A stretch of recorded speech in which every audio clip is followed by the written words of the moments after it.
किसी ने क्या खूब कहा है कि अल्फाजों का इस्तेमाल बड़े हिफाजत से करिए, ये आपके परवरिश का बेहतरीन सबूत होते हैं। जय हिंद साथियों, नमस्कार। मैं हूं आपका दोस्त ललित व्यास पांडे। साथियों, जिस प्रकार से यूजीसी बिल का विरोध हो रहा था, यूजीसी का विरोध करते समय भी सवर्ण वर्ग के भी बहुत सारे लोगों की मैं पोस्ट देख रहा था, बहुत सारे सामाजिक ठेकेदारों की पोस्ट देख रहा था, मैं उनका बयान सुन रहा था, लगातार छात्रों की निगरानी कर रहा था, तो मैंने ये पाया कि बहुत सारे नफरती पोस्ट भी देखने को मिल रही हैं। मेरे दोस्तों, मेरे परिजनों, मेरे बुजुर्गों, मेरे वरिष्ठों, मेरे कनिष्ठों, साथियों, सहयोगियों और छात्रों, विनम्रता के साथ मैं आपसे कहना चाहता हूं कि हम जिस बदलाव की अपेक्षा दुनिया से करते हैं, पहले हमें वो बदलाव स्वयं बनना होगा। आप ध्यान रखिएगा, आप एक संभ्रांत समाज का नेतृत्व करते हैं, प्रतिनिधित्व करते हैं, आप एक सभ्य समाज का प्रतिनिधित्व करते हैं, आप एक पढ़े लिखे होने का तबका लगाते हैं, आप सुशिक्षित होने का तबका लगाते हैं, आप ये मानते हैं कि आपके अंदर योग्यता है, तो योग्यता आपके व्यवहार में भी झलकनी चाहिए। जब आप किसी भी प्रकार का विरोध करते हैं तो विरोध में भी सभ्रांतता होनी चाहिए, आपके शब्दों में वो सभ्यता होनी चाहिए, आपके शब्दों में वो एथिक्स दिखाई देना चाहिए। जब आप कोई भी बात कहें तो वो किसी को ठेस पहुंचाने वाली नहीं होनी चाहिए। आप किसी को नीचा दिखाते हुए अपने अल्फाजों का प्रयोग ना करें, क्योंकि यह सामाजिक समरसता, इस समय पर जो सामाजिक ताना बाना है वो बहुत नाजुक स्थिति में जा चुका है। अगर आप लोग भी इस प्रकार के गिरे हुए शब्दों का प्रयोग करेंगे, माफ करिएगा मुझे ये कहना पड़ रहा है, अफसोस के साथ कहना पड़ रहा है, तो हमारा जो ये आंदोलन है, हमारा जो ये एकजुटता है, ये कमजोर पड़ जाएगी।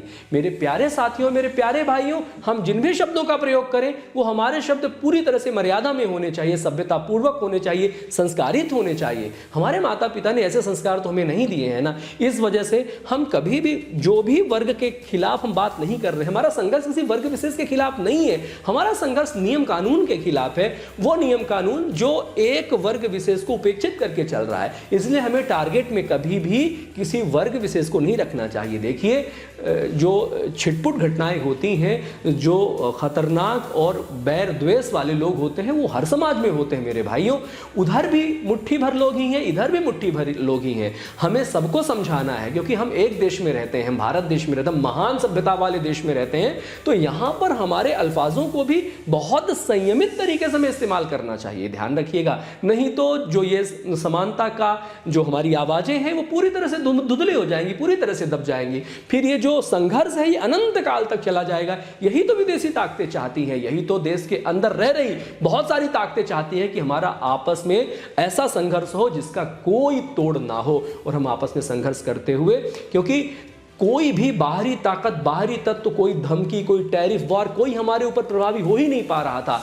बहुत सारे बांग्लादेश हो गया, श्रीलंका हो गया, नेपाल हो गया, हर जगह विभिन्न प्रकार, अफगानिस्तान हो गया, आपका ईरान का मसला हो गया, बहुत सारी जगहों पे इतने सारे झगड़े हुए, लेकिन हमने तो पाकिस्तान से युद्ध भी कर लिया, उनको मार भी दिया, और पूरी दुनिया में आराम से जी भी रहे हैं। हमारा लंबा युद्ध भी नहीं चला। सब परेशान है कि आखिर ये कर कैसे लेते हैं। लेकिन उन्होंने बहुत सारे टैरिफ लगाए हमारे ऊपर, विभिन्न प्रकार के आरोप प्रत्यारोप लगाए, हमें बाइकआउट करने का प्रयास किया, उसके बावजूद भी वो सफल नहीं हो पाए। तो उनका सबसे सस्ता सिगुफा ये रहा, पता नहीं कहां से आया, कि इनको आपस में जातियों में लड़ा दो।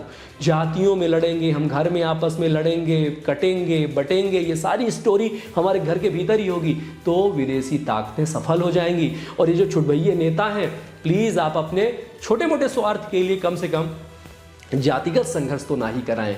तो हमें दोनों पक्षों की मैं बात कर रहा हूं, हमें सवर्ण पक्षों से भी मैं अपील करना चाहता हूं, निवेदन करना चाहता हूं, आप जो भी पोस्ट लिखें, आप जो भी बात कहें, आप सोशल मीडिया के माध्यम से सामने आए, तो आपकी जो बातें हो काफ़ी नपी तुली और संतुलित होनी चाहिए।